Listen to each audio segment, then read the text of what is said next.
Hello दोस्तों, नमस्कार। अध्ययन वाले चैनल में मैं शशि शर्मा आपका स्वागत करता हूं। दोस्तों, जैसा कि आप जानते हैं, हम पिछले 2 दिन से प्राचीन भारत के इतिहास पढ़ रहे थे और उसमें हमने अब तक 2 टॉपिक अपने कंप्लीट किए। 2 टॉपिक कौन से थे? बौद्ध धर्म और जैन धर्म।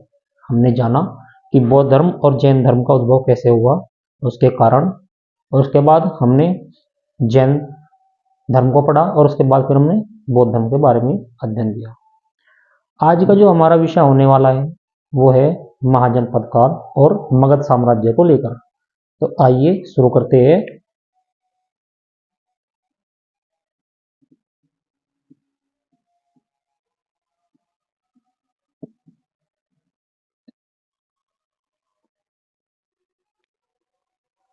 दोस्तों, महाजनपद महाजनपद होता क्या है? जैसा आपको पता है कि 600 से 500 ईसा पूर्व हुआ क्या था कि लोहे का प्रयोग प्रचलन में आ गया था। ठीक है, उससे नए नए हथियार औजार बनाने लगे थे और कृषि का प्रचलन शुरू हो गया था। उसके बाद लोगों ने कृषि करने के उद्देश्य से क्या किया, एक अपनी छोटी छोटी समूह में मिलकर अपनी झुग्गी झोपड़ों का निर्माण किया और जहां पर वो रहने लगे, यानी कि एक तरह से कह सकते हैं उन्होंने स्थायित्व को बढ़ावा दिया।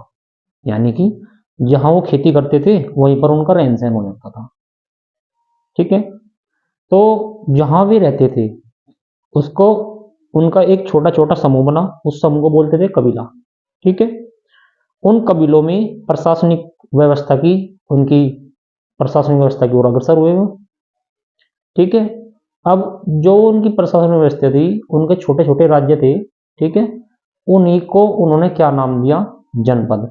जनपद मतलब जहां, जन मतलब मनुष्य, पद मतलब पैर, जहां मनुष्य के पैर पड़े। ठीक है, वो जनपद हो गया।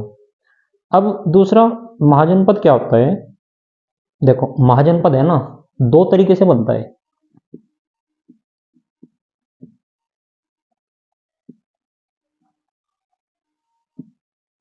पहला तो इसमें होता है राजतंत्र। क्या होता है दोस्तों? राजतंत्र। राजतंत्र में क्या होता है? इसका जो मुख्य होता है वो राजा होता है, यानी कि यहाँ पर राजा का ही राज्य होता है, वो ही शासन करता है। दूसरा होता है गणतंत्र। गणतंत्र गणतंत्र क्या होता है दोस्तों? गणतंत्र यानी कि गण का तंत्र। गण या संघ, व्यक्तियों के एक समूह को, ठीक है, संघ की संज्ञा दी जा सकती है। वो जहां रहते हैं उसको अपना एक संघ बना लेते हैं। ठीक है, और प्रत्येक संघ का एक मुखिया होता है। हम्म इन छोटे छोटे जो भी संघ थे, गणों से मिलकर क्या बना, बहुत सारे जितने गण थे, प्रत्येक गण का एक राजा होता था। ठीक है, प्रत्येक गण का एक राजा होता था, उन गणों से मिलकर फिर एक महाजनपद का निर्माण हुआ। ठीक है दोस्तों, यही महाजनपद कहलाए।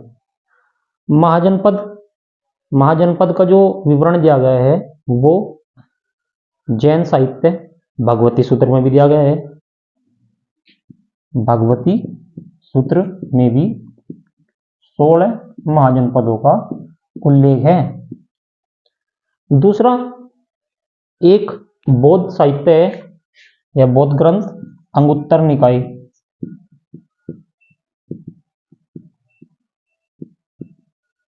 ठीक है दोस्तों,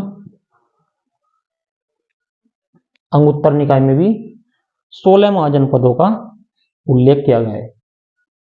अब वो 16 महाजनपद कौन कौन से थे? जैसे कि मगध हो गया, कौशल हो गया, वत्स, ठीक है, और अवंती, अंग, गांधार, कंबोज। तो ऐसे ही कुल मिलाकर ये 16 महाजनपद थे। लेकिन बात की जाए सबसे शक्तिशाली जो महाजनपद थे वो थे 4। कौन कौन से? आइए उसके बारे में चर्चा करते हैं। दोस्तों, मैं यहाँ ना भारत का एक नक्शा बना देता हूँ। उसी से थोड़ी सुविधा रहेगी।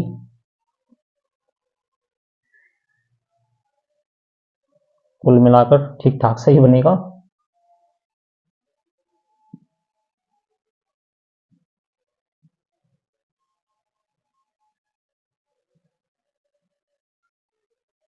तो पहले क्या था, ये जो पाकिस्तान वाला हिस्सा है ये भी क्या था, भारत में लगता था। ठीक है दोस्तों। अच्छा, मगध जो था वो बिहार में पड़ता था। मगध इस जगह कह सकते हो, यहाँ पर क्या था, मगध, और यहाँ पर था अंगराज्य। ठीक है। ऐसे ही काफी सारे हुए, जैसे यहाँ पर कौशाम्बी हो गया। ठीक है, ये वत्स साम्राज्य का भाग था। यहाँ पर कौशल हो गया। अच्छा, आपको पता है कपिलवस्तु में बुद्ध जन्मे थे, तो वो कपिलवस्तु यहाँ पर पड़ता था, और कपिलवस्तु भी कौशल के अंडर आता था। ऐसे ही कौशाम्बी भी कौशल के अधीन था। ठीक है दोस्तों। यहाँ पर यहाँ पर था, यहाँ पर अवंती राज्य था, जो मध्य प्रदेश में पड़ता है, जिसकी राजधानी उज्जैनी थी। उज्जैनी यानी कि उज्जैन। ठीक है दोस्तों। तो कुल मिलाकर इस तरह 16 महाजनपद हुए। इन 16 महाजनपदों में सबसे शक्तिशाली जो महाजनपद थे, एक यहाँ पर लिच्छवी था। लिच्छवी, जिसके शासक कौन थे, चेटक। ठीक है। और चेटक की जो बहन थी, उनकी शादी किसके साथ हुई थी, किसके साथ हुई थी, महावीर के जो वो माता थी, महावीर की माता थी, यानी कि महावीर के पिता की। ठीक है। उनका नाम क्या था, त्रिशला। वो चेटक की बहन थी। ठीक है दोस्तों। तो कुल मिलाकर जो सबसे शक्तिशाली 4 महाजनपद हुए, कौन कौन से, मगध, और दूसरा हुआ कौशल, तीसरा था अवंती, और चौथा था लिच्छवी। ठीक है दोस्तों। तो ये 4 महाजनपद ऐसे हुए जो अपने आप में काफी शक्तिशाली थे। ठीक है। तो ये तो था महाजनपद। अब इसके बाद मगध साम्राज्य हम पढ़ने जा रहे हैं। ठीक है। मगध साम्राज्य का इतिहास, मगध की स्थापना किसने की और कैसे कैसे उसमें आगे शासक हुए, उनके बारे में हम पढ़ते हैं।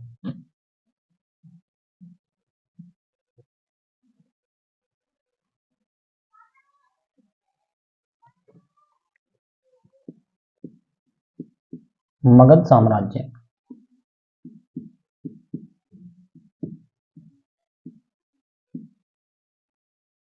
दोस्तों कहा जाता है मगध की जो स्थापना की थी ना, वो किसने की थी, बृहद्रथ ने। बृहद्रथ, ये वन लाइनर क्वेश्चन में आप बना सकते हो कि मगध की स्थापना किसने की थी, बृहद्रथ ने। ठीक है। और वास्तविक रूप से इन्हें भी इसका संस्थापक नहीं माना जाता। संस्थापक कौन थे, वास्तविक रूप से इनके जो पिता थे वसु, इन्होंने मगध जो साम्राज्य में, मगध साम्राज्य की स्थापना की, उसकी राजधानी किसे बना था, गिरिव्रज। उसका नाम दिया था इन्होंने गिरिव्रज, या राजगीर भी बोल देते हैं। और तीसरा नाम राजगृह। ये वही राजगृह है जहां पर बौद्ध संगीति हुई थी। ठीक है। अब बृहद्रथ का जो पुत्र था वो जरासंध था। इसका जो उल्लेख मिलता है ना, वो महाभारत और पुराणों तक मिलता है। और सबसे पहले मगध का उल्लेख किस में दिया गया था, क्वेश्चन है, मगध की जानकारी सबसे पहले कौन से वेद में है, अथर्ववेद।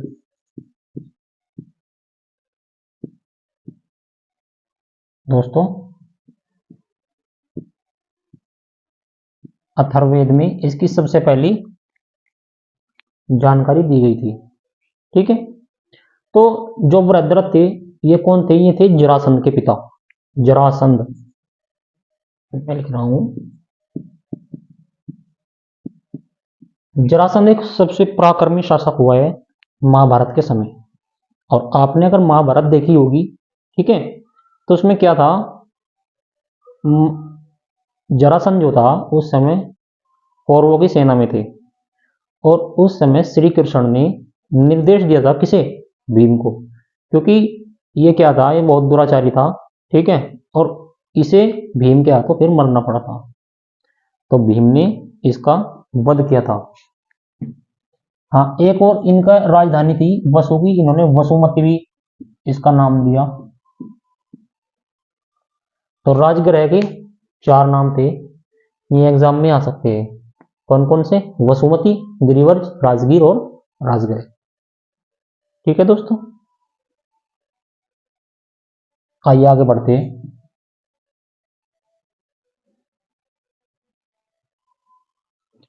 अच्छा, इसके बाद अब कौन आते हैं? हर्यक वंश। मगध के साम्राज्य पर हर्यक वंश ने भी अच्छी बागडोर संभाली। और इस वंश का जो सबसे पहला शासक कौन हुआ? वो हुआ बिंबिसार।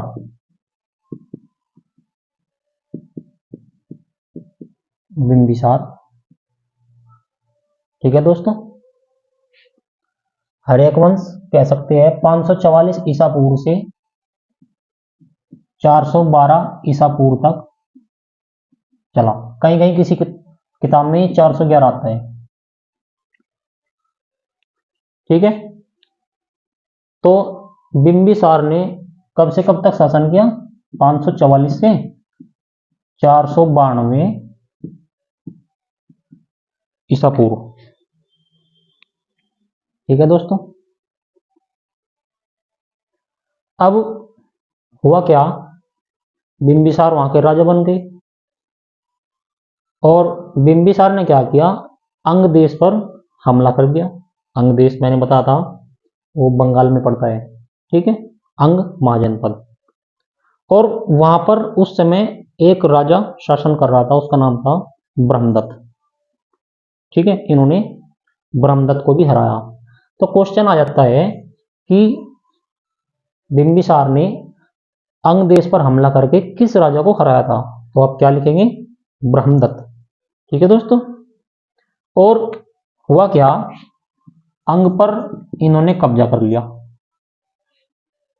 और अंग देश का शासक इन्होंने बना दिया अपने पुत्र अजात शत्रु को। अजात शत्रु। अजात शत्रु का अर्थ क्या होता है? जिसका कोई शत्रु ही न जन्म हो। ठीक है भाई, इसका तो कोई शत्रु ही नहीं था। कितना अच्छा नाम दिया, अजात शत्रु। तो इन्होंने इसे यहां का राजा बना दिया अंग का। अब बिंबिसार की असली जो लड़ाई थी वो थी अवंती के शासक, अवंती के जो राजा थे चंड प्रदोत। चंड प्रदोत महासेन।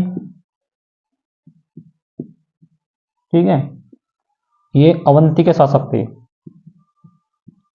अवंती राज, महाराज अवंती राज। तो हुआ क्या, अवंती के जो राजा थे इनसे इनकी दुश्मनी थी, कई युद्ध होते रहे, लेकिन अंत में इन्होंने फैसला किया और मित्र बन जाना ही उचित समझा। तो इनकी दोस्ती हो गई। उस समय फिर अवंती पर इनकी शत्रुता समाप्त हो गई। ठीक है, अब बिंबिसार ने 3 विवाह किए थे। 3 विवाह।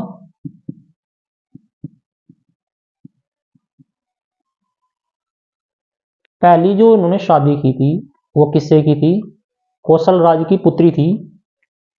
कौशल राज यानी कि कौशल जो महाजनपद था, कौशल राज कौन थे? प्रसेनजित। ठीक है, उस समय कौन थे? कौशलराज प्रसेनजित। ठीक है दोस्तों, प्रसेनजित की जो बहन थी, जो जिससे बिंबिसार की शादी हुई थी, उसका नाम था महाकौशल।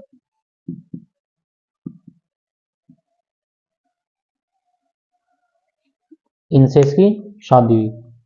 दूसरी इन्होंने शादी किससे की? लिच्छवी के जो शासक थे, मैंने आपको बताया कौन थे? चेटक। तो चेटक जो थे, इनकी कौन थी? ये मैंने बौद्ध धर्म में बताया था आपको। कौन थी? ये इनकी पुत्री थी, बहन नहीं थी, पुत्री। चेटक की बहन, क्या नाम था? चेलना। क्या नाम था दोस्तों? चेलना, चेलना। चेटक कहाँ के राजा थे? ये थे लिच्छवी के, माने वैशाली। ठीक है, कहाँ के राजा थे? ये थे लिच्छवी के, वैशाली के। ठीक है दोस्तों, अब चेलना से ही अजातशत्रु का जन्म हुआ। ये किसका पुत्र था? चेलना। ठीक है, तो अब होता क्या है, चंडप्रद्योत से इनकी दुश्मनी समाप्त हो जाती है भाई, और ये बन जाते हैं मित्र। कुछ समय बाद चंडप्रद्योत जो राजा थे अवंती के, उनको हो जाता है पीलिया रोग। पीलिया हो जाता है भाई इनको।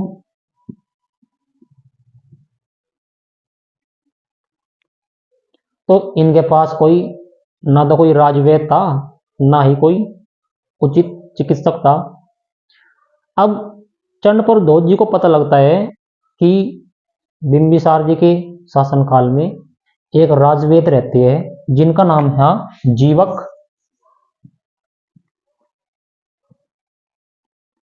ये बहुत बड़े राजवेद हुए। ठीक है, जीवक। तो इन्होंने क्या किया, इनसे आग्रह किया कि भाई मेरे को हो गया है पीलिया और मेरी रक्षा करो आपके राजवेद के द्वारा। तब बिंबिसार जी ने क्या काम किया, इन्होंने अपना राजवेद जीवक को कहां भेजा? अवंती राज की सेवा में, चंडप्रद्योत की। ठीक है, तब इन्होंने इसको वहां भेजा। ठीक है दोस्तों, तो ये तो थी। उसके बाद क्या हुआ, बिंबिसार, इन्होंने लगभग 32 वर्ष तक शासन किया जैसा कि। तो 492 ईस्वी में, 492 ईस्वी में, 492 ईस्वी में अजात शत्रु ने क्या काम किया, इस हर्यक वंश को क्या बोलते हैं? पितृहंता वंश। अब यहां से आपको इनकी वास्तविकता पता चलेगी भाई। पितृहंता मतलब पिता को मारने वाला, पितृहंता वंश। इनके पुत्र अजातशत्रु ने क्या काम किया, अपने पिता को ही मार डाला और मगध की गद्दी हथिया ली। ठीक है, पितृहंता कौन हुआ? सबसे पहला पितृहंता कौन हुआ? अजातशत्रु। अजातशत्रु जो 492 या 91 ईस्वी में गद्दी पर बैठा, गद्दी पर बैठ गया। किसको? बिंबिसार को मारकर। कुछ किताबों में दिया जाता है कि बिंबिसार की इन्होंने हत्या नहीं की थी, बल्कि बिंबिसार ने स्वयं आत्महत्या कर ली थी जब अजातशत्रु ने इनको बंदी बनाया। ठीक है, अब किताबों की माने तो भाई दो सबकी अलग अलग राय है, लेकिन अधिकतर क्या होता है, ये पितृहंता वंश बोला जाता है, और पितृहंता वंश का मतलब ही यही है कि इसने अपने पिता की हत्या की। ठीक है, अब आते हैं अजातशत्रु के शासन काल में। अजातशत्रु,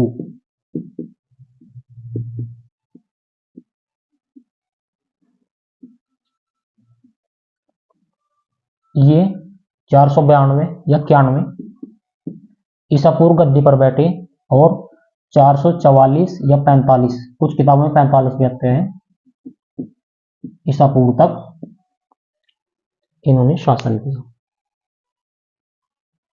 ठीक है दोस्तों।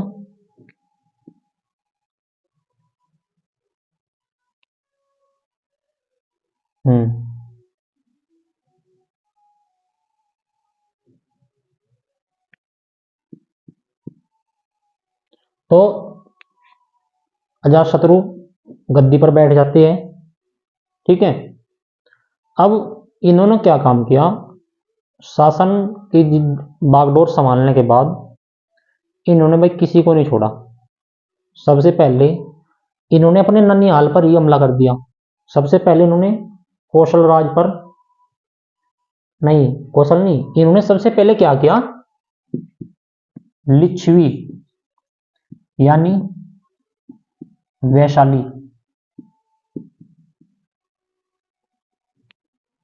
लिच्छवी जो साम्राज्य था इनका ननिहाल, अरे इनकी तो माता थी वहां की चेटक, इनके कौन थे, नाना, क्योंकि चेटक की पुत्री थी इनकी माता।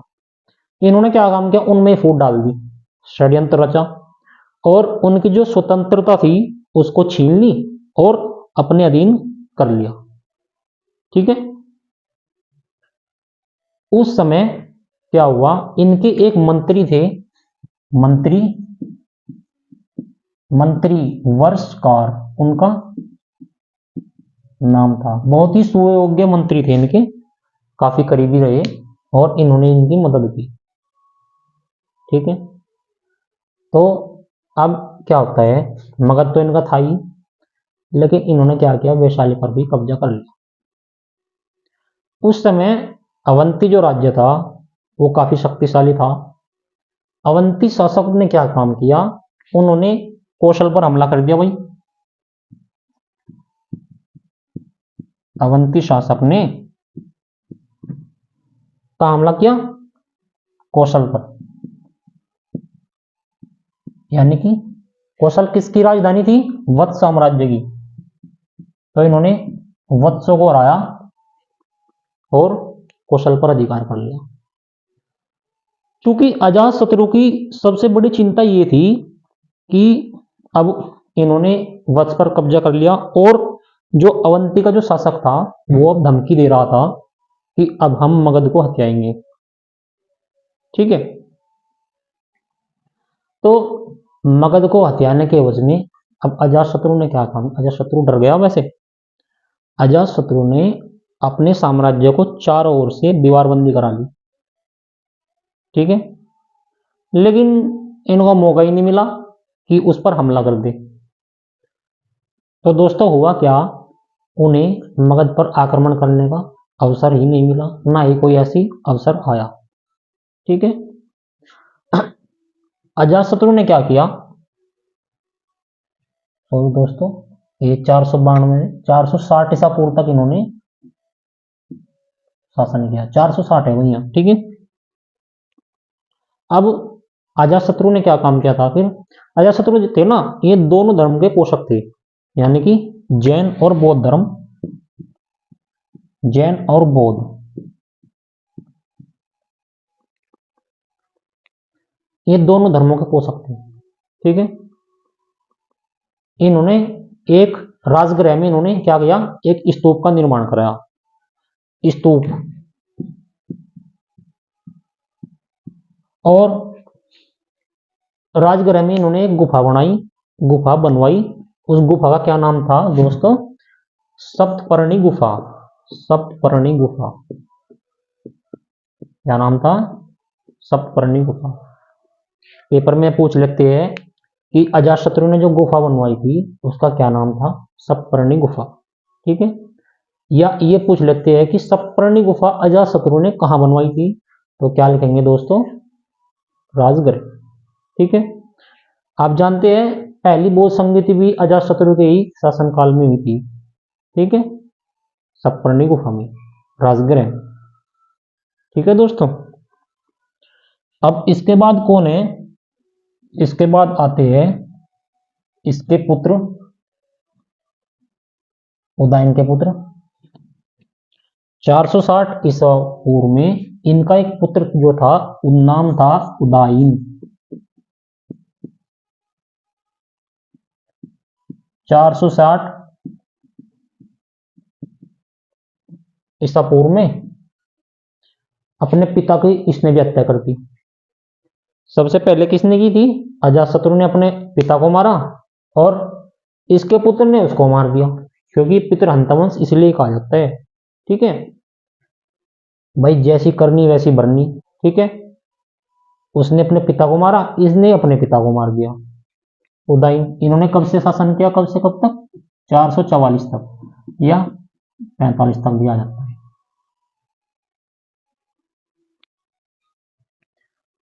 उदयन ने क्या काम किया?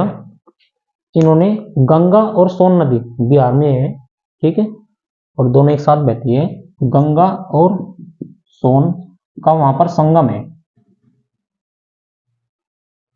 तो इन्होंने गंगा और सोन नदियों के संगम पर एक किला बनवाया।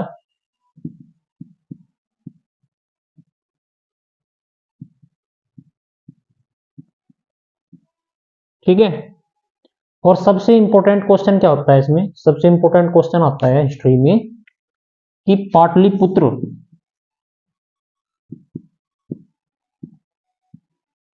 या पहले इसका नाम था पाटिलग्राम, इसकी स्थापना भी उदयन ने ही की थी। ठीक है, पाटलिपुत्र किसने बसाया था? उदयन ने। ठीक है दोस्तों, इसके बाद क्रम वाइज इनके 3 पुत्र हुए। 3 पुत्र, और इसको पहले का नाम था अनिरुद्ध, अनिरुद्ध, मुंडक, और तीसरा था नागदशक। नागदशक हर्यक वंश का अंतिम शासक था। क्वेश्चन आ जाता है, हर्यक वंश का अंतिम शासक कौन था? तो क्या बताएंगे? नागदशक। ठीक है दोस्तों, उसके बाद ये जो थे अयोग्य शासक सिद्ध हुए और जनता क्या थी, इनसे त्रस्त आ चुकी थी। तब जनता ने क्या किया? इनको गद्दी से उतारकर एक अमात्य थे जो इनके, अमात्य कौन होते हैं? पुरोहित। ठीक है, अमात्य थे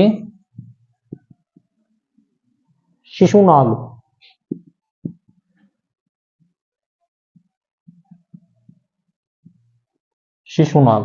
इनको गद्दी पर बैठाया।